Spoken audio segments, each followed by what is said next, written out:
د افغانستان او ویسټ انډیز پر وړاندې ماتې ته نږدې دی چې ملګرو نن په دویمه ورځ ویسټ انډیز او د افغانستان ملي لوبډلې لوبغاړو څه وکړل په دغه ویډیو کې معلومات درکوو او د افغانستان لپاره ډېر د شرم ځای دی. همدغه ویډیو در سره لایک او زموږ یاران ټي وي یوټیوب چینل در سره سبسکرایب کړئ. رځو معلوماتو ته.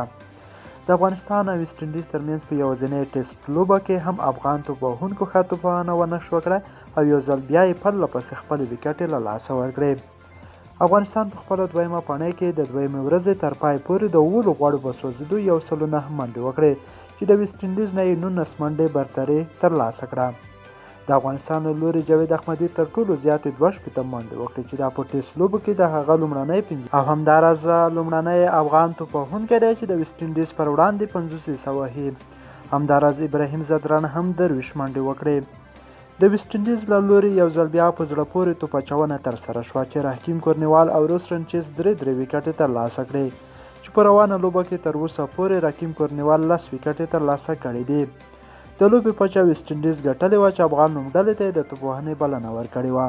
افغانستان په خپله لومړنۍ پاڼۍ کې 108 منډې ترلاسه کړې چې په ځواب کې ویسټ انډیز لوبډلې په خپله لومړنۍ پاڼۍ کې 222 منډې وکړې او په افغان لوبډلې 90 منډې برتري ترلاسه کړه.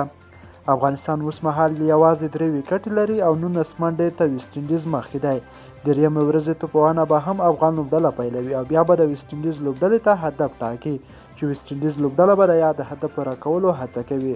خو له اوسني حالت داسې ښکاري چې افغان لوبډله به په خپله 4مه ټیسټ سیالۍ کې له ویسټ انډیز لوبډلې څخه ماتې وخوري.